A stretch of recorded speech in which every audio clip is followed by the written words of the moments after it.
Welcome back to the house of Hocus Pocus, known as Fool Us. Let's meet our next magician. My name is Eric Mead. I'm a magician from Aspen, Colorado. Magician is professionally what I call myself, but my real job is family man. When you have a child, seeing through their eyes makes everything fresh and great again. There are many ways to try to fool Penn Teller. I'm going to perform what's considered to be a classic piece of magic, but the interpretation of it and this particular version of it is very different. And I know for a fact that Penn Teller will understand the main principle of the trick. But along the way, there's at least one and maybe three moments that will fool them. I've written my script in a way that if they're even fooled a little bit, they're gonna have to give it to me. Please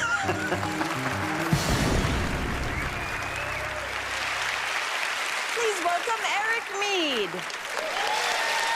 Thank you very much. Thank you. Thank you.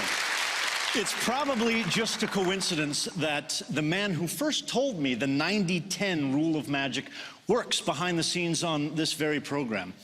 It was the great Thompsoni himself who explained to me that if a magician shows somebody a trick and 90% of that trick fools them, but there's a little 10% sliver over here that does not fool them, the average person will say that the trick did not fool them, even though they can't explain 90% of it. Contrariwise, if that same magician shows that same trick to his fellow conjurers, it only takes that 10% sliver for them to admit that they were fooled. I don't know if it's true or not, but I want to put it to the test tonight by doing something I think unprecedented. I'm going to explain in advance how most of the trick you're about to see works. First of all, gentlemen, you can take notes if you want to. First of all, there's a principle at the center of this trick that you will certainly recognize. It's at least 400 years old, probably much older. And you yourselves have used versions of it on this very stage, so I'm sure that you'll recognize what that is immediately.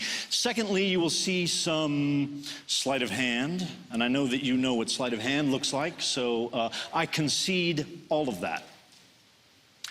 There will be a little bit, just a little bit, of verbal misdirection, which may or may not have already begun. And finally, actually, that's it. That is, truthfully, honestly, at least 90% of what you're about to see. I'm not interested in that 90%, nor should you be. I'm only interested in the little remaining 10%, the part where you and you get reminded of what it's like to see magic. And to do that, you need to be close. Would you please come up here and join me on the stage?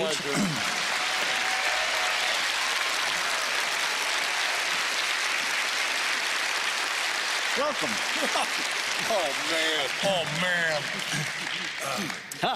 Good to see you.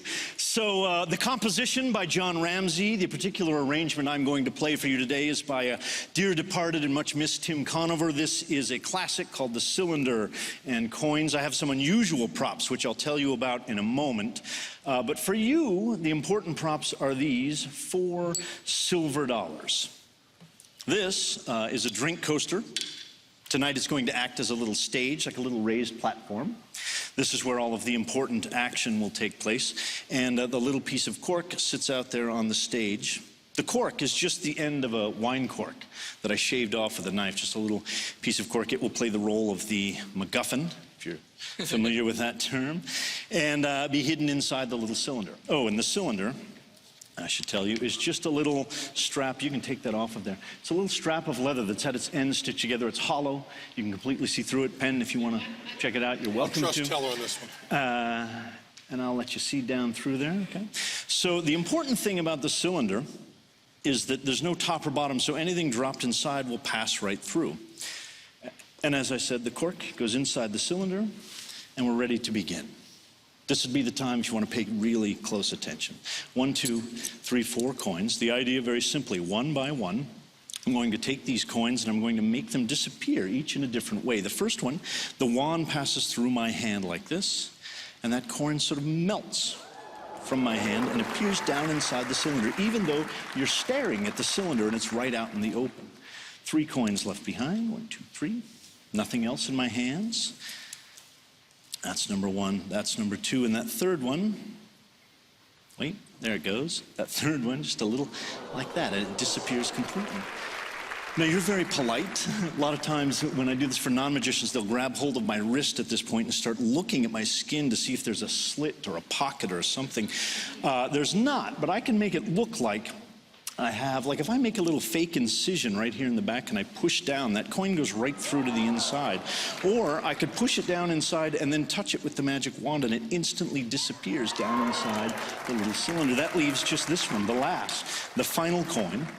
And we'll do it like this, from my left hand over, actually since the last one, let's do it right-handed, long distance. From the tip of the wand, it goes like this across the table, and it disappears down inside the little cylinder. And just so you have something interesting to talk about when you go back over there, I could not have dropped them in because they are resting underneath that little piece of cork. Thank you very much. I feel like I'm running out of time here. Thank you very much. So I want to do this last part very quickly. We'll do the whole thing in reverse. The little piece of cork goes in my hand, the coins inside the cylinder. Did I say coins? The coins, I'll leave them sticking out there, right? The little piece of cork is in my hand, the coins, to the last second you see them inside the cylinder, and then we travel back in time to where one of those coins was right here at my fingertips. That's coin number 1. A second coin out there in the air, that's number 2. Don't blink, that's number 3. 3 coins from nowhere. Of course, we didn't start with 3, we started with 4. That's that 4th coin. The little piece of cork instantly disappears, and don't even try to pretend that didn't fool you. And right over here, inside, the little piece of cork that has no bottom, no top.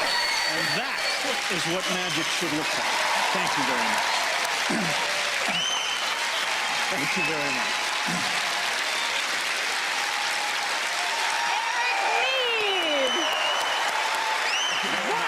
That was incredible. Thank you very much. That's fun.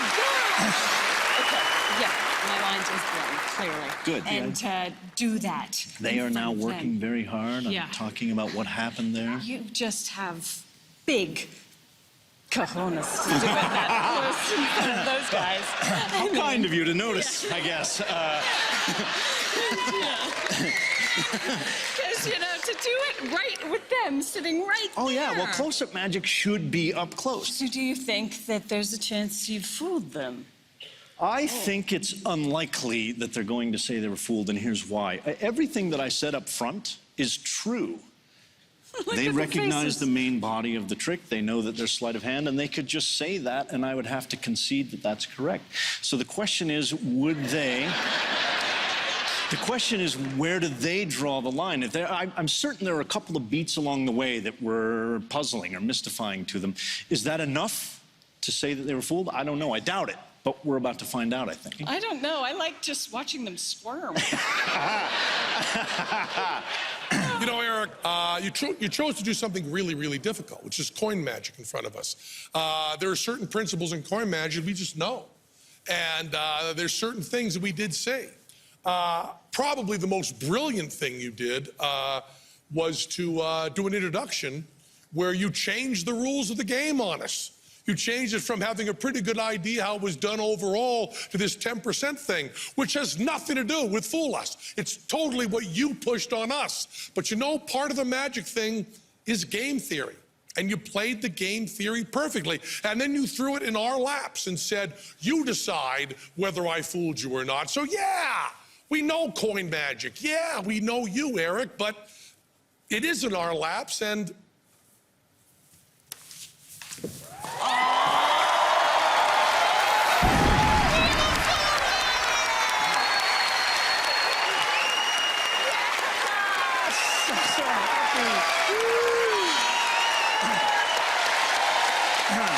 Thank you very much. Well, Eric Mead, ladies and gentlemen. Yes.